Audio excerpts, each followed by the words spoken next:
கடவுளே, இப்போ பார்த்துட்டு இருக்க வேலையில ரொம்ப டார்ச்சராக இருக்கு. கடவுளே, என் பொண்டாட்டிக்கிட்ட இருந்து சீக்கிரம் ஆண்டவா, டைட்டில் ஒரு மாதிரி பொண்ணு வேணுப்பா.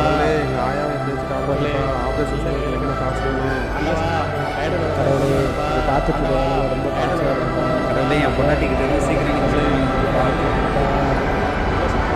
ஆண்டவா, கடவுளே, என் பொண்டாட்டிக்கிட்ட இருந்து சீக்கிரம்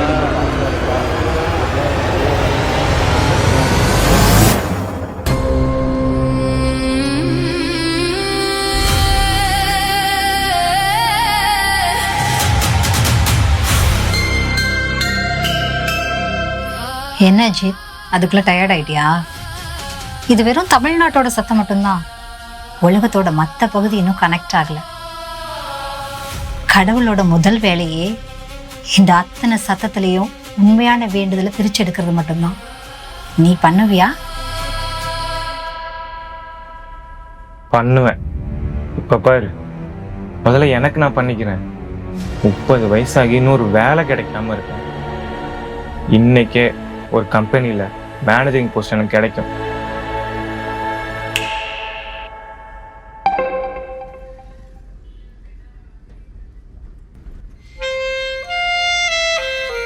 பார்த்தல, ஒரே நிமிஷத்துல என் வேலையை முடிச்சிட்டேன். இதுக்கப்புறம் என் குடும்பம் எந்த கஷ்டமும் படாது. நான் நிம்மதியா தூங்க போறேன்.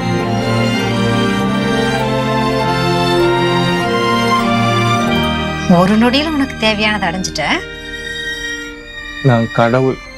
முதல்ல எனக்கு வேணுங்கிறத பண்ணிக்கிறேன், அப்புறம் மற்றவங்களுக்கு பார்த்துக்கலாம். கடவுளுக்கு எது அழகுன்னு தெரியுமா? நமக்காக நம்ம எதுவுமே யோசிக்காம மற்றவங்களுக்காக செய்யறதுதான் கடவுளுக்கு அழகு. கடவுளே, என் பொண்டாட்டிக்கிட்ட இருந்து சீக்கிரம் எனக்கு விடுதலை வாங்கி கொடுப்பா. கடவுளே, ஆண்டவா, டைட்டில் ஒரு மாதிரி பொண்ணு வேணுப்பா. ஆப்ரேஷன் கடவுளே, இப்போ பார்த்துட்டு இந்த சத்தத்தை முதல்ல நிறுத்துறியா? நான் தூங்கணும். ஆண்டவா, டைட்டில் ஒரு மாதிரி பொண்ணு வேணுப்பா. ஐயோ, என் தலையே வெடிச்சிரும் போல இருக்கு. நிறுத்த முடியாது அஜித். நீ ஒரே நொடியில உன்னோட மேனேஜர் பதவியை வாங்கிட்டு நிம்மதியா தூங்கலான்னு நினைக்கிற. ஆனா இங்க ஒருத்தன் நாளைக்கு குழந்தையோட ஹாஸ்பிட்டல் செலவுக்கு காசு இல்லாம கதறிட்டு இருக்கான். அங்க ஒருத்தன் நாளைக்கு காலையில சாப்பாட்டுக்கே வழி இல்லாம நடுத்தரவுல நின்றுட்டு இருக்கான். இந்த வழியை விட உன்னுடைய தூக்கம் உனக்கு பெருசு. கடவுள் பொசிஷனை வேணும்னு முதல்ல ஆசைப்பட்டு கேட்டது நீதானே. இப்ப அதோட சும அழுத்தும் போது வேண்டான்னு சொல்றியா?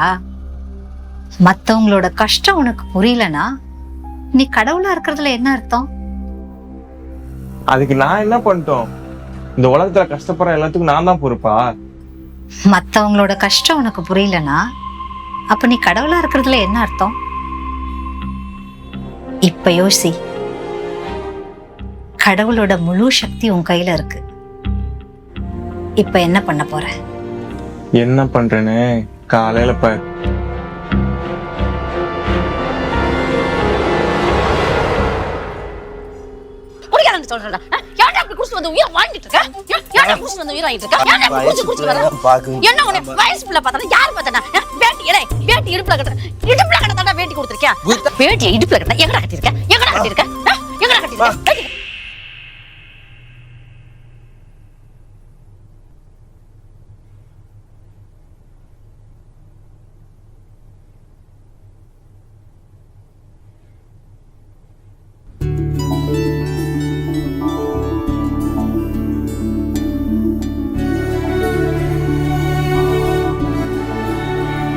ஏய் தம்பி, நான் காஃபி குடி.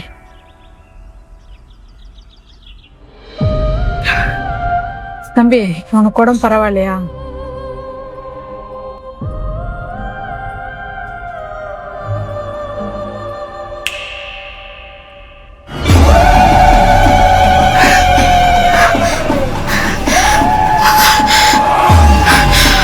அம்மாடி, இங்க வாயே. என்னாச்சு? ஏன் காலையில கத்திக்கிட்டு இருக்க? என்னம்மா? இங்க பாரு, என் கையில இந்த தீக்காயத்தை காணா. ஆமா, எப்படிமா சரியாச்சு? பாத்தியா, அதுக்குதான் கடவுளை நம்பணுங்கிறது. இவனுக்கு ஒரு நல்ல புத்தியை கொடுன்னு என்ன நான் தண்டிச்சுக்கிட்டேன். ஆனா அந்த கடவுள் அவனுக்கு கருணையை காமிச்சு அவனுக்கு நல்ல புத்தியை கொடுத்து என் காயத்தையே சரி பண்ணிட்டாரு. இனிமேலாவது கடவுள் இருக்காருன்னு நம்புங்கடா. ஆமா ஆமா, நல்லா நக்கல் பண்ணுடா, நல்லா பண்ணு. உன்னால திருத்தவே முடியாதுடா. போடா. போன் அடிக்குது, யாரும் பாரு.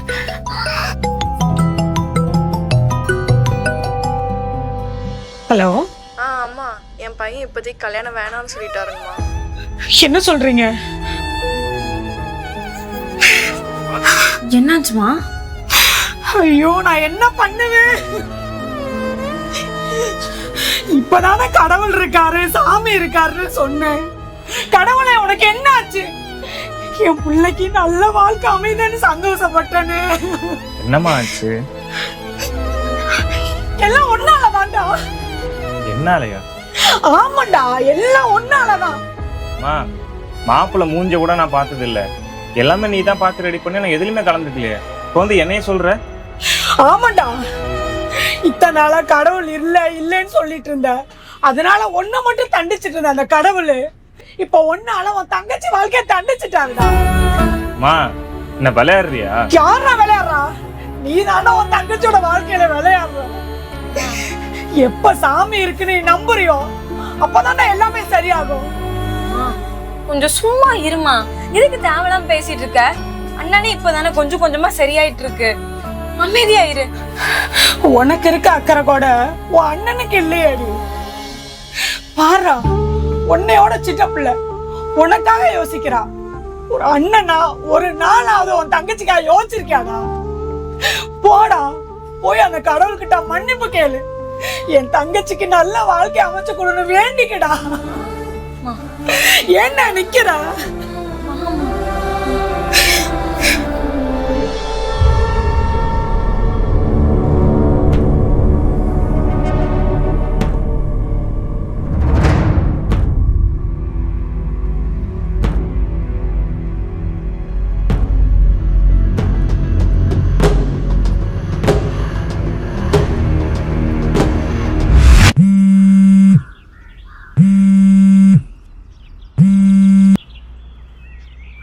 சொல்லுங்க, யாரு? நான் தாங்க சென்னையில இருந்து கால் பண்றேன். நீங்க எங்க இருந்து வேணாலும் பேசுங்க. என்ன வேணும்? யார் நீங்க? என் தங்கச்சி பேர் ஹேமா. ஓ சாரி, நீங்களா? நான் வேற ஏதோ ஒரு யோசனையில இருந்தேன். அதுவும் இல்லாம வீட்டில் வேற கொஞ்சம் பிரச்சனை போயிட்டு இருந்தது, அதாங்க. அதுவும் இல்லாம உங்கள்ட்ட நான் இதுக்கு முன்னாடி பேசினது இல்லையா, அதான் தெரில. இல்ல பரவாயில்ல. என்ன விஷயமா கால் பண்ணீங்க? ஓ, வீட்டிலேருந்து கால் பண்ண சொன்னாங்களா? ஆமா. சாரிங்க, உங்க தங்கச்சிய பிடிக்காமலாம் நான் கல்யாணத்தை வேணான்னு சொல்லலை. எனக்கு ஒரு நல்ல வேலை கிடைக்கிறதா இருந்துச்சு, நல்ல சம்பளம், என் பிரச்சனையெல்லாம் முடிஞ்சிரும்னு நினச்சி தான் கல்யாணத்துக்கு சரின்னு சொன்னேன். சரி, இப்போ அதனால என்ன? உங்ககிட்ட யாரும் சொல்லலையா எதனால கல்யாணத்தை நிறுத்தினேன்னு? இல்லையே. எனக்கு ஒரு பெரிய கம்பெனியில் வேலை கிடைக்கிறதா இருந்துச்சுங்க, நல்ல சம்பளம், வெளிநாட்டுக்கெல்லாம் கூட அனுப்புறதா இருந்துச்சு. ஆனால் இப்போ அந்த வேலை இன்னொருத்தங்களுக்கு கொடுத்துட்டாங்க. நான் கண்ட கனவெல்லாம் ஒரே ராத்திரியில் முடிஞ்சிருச்சுங்க. இவ்வளோ கஷ்டத்துலேயும் எப்படி உங்கள் தங்கச்சியை கூட்டிகிட்டு வந்து குடும்பம் நடத்துறது? அதுவும் இல்லாமல் எங்கள் வீட்டில் இஎம்ஐ வேறு இருக்குது. உங்கள் தங்கச்சி பெரிய கனவோடு வருவாங்க குடும்பம் நடத்தணும்னு. அவங்கள வெறும் கனவு மட்டும் காண வைக்க முடியாது இல்லைங்க. அதனால தாங்க எனக்கு வேறு நல்ல வேலை கிடைக்கிற வரைக்கும் இந்த கல்யாணத்தை இப்போதைக்கு வேண்டான்னு சொல்லி நிறுத்தினேன்.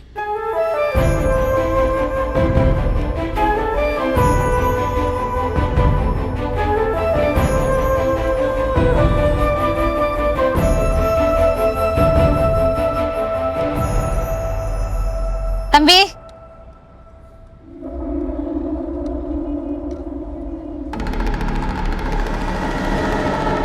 வீட்டில் புளிக்குழம்பு வச்சுருந்தேன்ப்பா, அதான் அம்மா பிடிக்கும்ல, தான் கொடுத்துட்டு போகலான்னு வந்தேன். இந்தா கொடுத்துரு. என்ன தம்பி, உனக்கு ஒரு பக்கம் நல்லது நடக்கும்போது மறுபக்கம் இன்னொருத்தருக்கு அது பாதிப்பாக மாறணும். உனக்கு இப்போ புரியுதா? நீ ஒரு சொடக்கு போட்ட, அது ஒருத்தனை வேலை இல்லாதவனாக்கி உன் தங்கச்சியோட வாழ்க்கையவே கேள்விக்குறியாக்கிடுச்சா? இப்போ மட்டும் என்ன, இன்னொரு சொடக்கு போட்டு என் மாப்பிள்ளைக்கு நான் வேலை வாங்கி தான் தரப்போறேன். இரு, இன்னும் எவ்வளவுதான் தப்பு பண்ண போற நீ? ஏற்கனவே ஒருத்தனோட வேலையை தான் உனக்கு வேணும்னு நீ வாங்கிக்கிட்ட. இப்போ அவனுக்கு வேலை வாங்கி தரேன்னு சொல்லி இன்னொருத்தனோட வேலையை வாங்கி கொடுக்க போறியா? அப்ப அவனுக்கு என்ன பண்ணுவ? அதுக்கும் இன்னொரு சொடக்கு போடுவியா? கடவுளுங்கிறவங்க தனக்கு மட்டும் செஞ்சுக்கிறவங்க கிடையாது, மற்றவங்களுக்காகவும் யோசிக்கிறது தான் கடவுள்.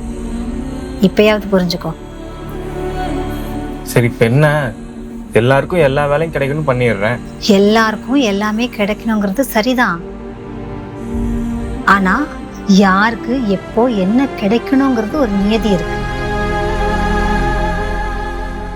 நீ அந்த நியதியை மாத்தின போவே கடவுளுக்கான தகுதியை நீ இழந்துட்ட. நீ மேலும் மேலும் தப்பு பண்ணி இன்னும் எத்தனை பேரோட சாபத்தை வாங்கி கடவுள் பொல்லாதவங்கிற பேரை எனக்கு வாங்கி கொடுக்க போற? நீ உன் நிதியை மறந்து போவே நீ கடவுளுங்கிற தகுதியவே இழந்துட்ட. யாருக்கு எப்போ என்ன கொடுக்கணும், ஏன் ஒரு விஷயம் தள்ளி தள்ளி போகுதுன்னு அதை முதல்ல யோசி. சரி, இப்ப வரைக்கும் எனக்கு சரியான வேலை கிடைக்கலையே, அதுக்கு பதில் சொல்லுங்க, நான் புரிஞ்சுக்கிறேன். உனக்கு வேலையே கிடைக்கலையா, இல்ல நீ படிச்ச படிப்புக்கு ஏத்த வேலை கிடைக்கலையா? நீ படிச்ச படிப்புக்கு ஏத்த வேலை கிடைக்கலன்னா அதுக்கு நீ இன்னும் தகுதியானவன் இல்லைன்னு தானே அர்த்தம். நான் படிச்ச படிப்புக்கு தான் வேலைக்கு போவேன், நீ ஏன் பிடிவாதமா இருக்க? நீ உனக்கான வேலையை தேடிப்போ, கண்டிப்பா உனக்கு வேலை கிடைக்கும். ஏன்னா அதுதான் உன்னோட நீதி.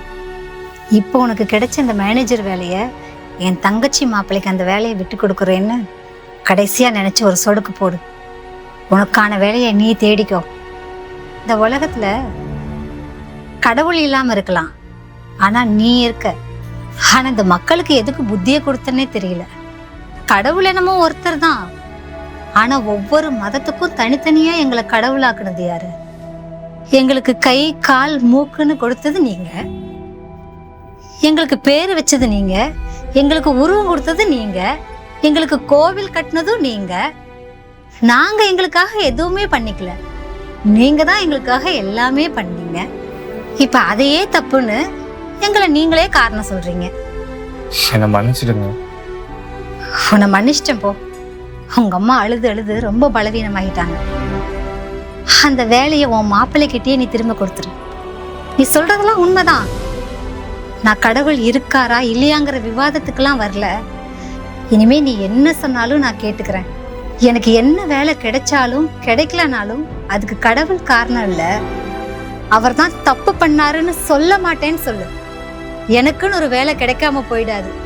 எனக்கு கிடைச்ச வேலையை நான் சந்தோஷமா ஏத்துக்கிறேன்னு சொல்லு. நாம தேடி போகாம நமக்கு எது கிடைச்சாலுமே அது நமக்கு நிலைக்காது. நாம தேடி அலைஞ்சு கிடைக்கிற பொருளுக்கு தான் மதிப்பு அதிகமா இருக்கும். இனிமே நான் உனக்கு எது சொல்லியும் புரிய வைக்கணும்னு அவசியம் இல்லை. எல்லாமே நீ கத்துக்கிட்ட. நாளையிலிருந்து கடவுள் மேல நம்பிக்கையை போட்டு வேலையை தேடுறதை விட்டுட்டு ஓ மேல நம்பிக்கையை போட்டு வேலையை தேடு. கண்டிப்பா உனக்கு கிடைக்கும். தம்பி, எவ்வளவு நேரம் பிடிச்சிட்டே நிக்கிறது? அம்மாட்ட கொடுங்க.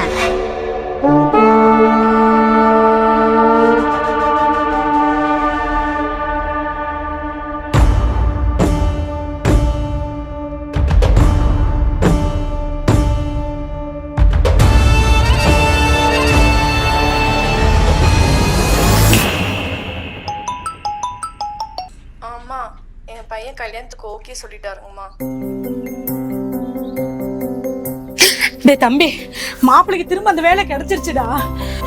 நான் வேண்டது அந்த கடவுளுக்கு கேட்டுருச்சு. அதான் என் வேண்டுதல் நிறைவேற்றி வச்சுட்டாரு. அம்மா, நீ கடவுள்கிட்ட மன்னிப்பு கேட்டியா இல்லையாடா? என்னடா அமைதியா இருக்க? மன்னிப்பு கேட்டியா இல்லையா? அதான்டா மாப்பிள்ளைக்கு திரும்ப வேலை கிடைச்சிருச்சு.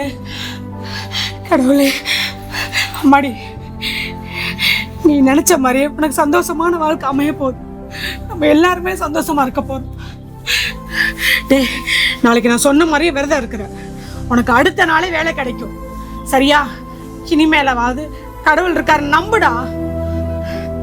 ஆமா.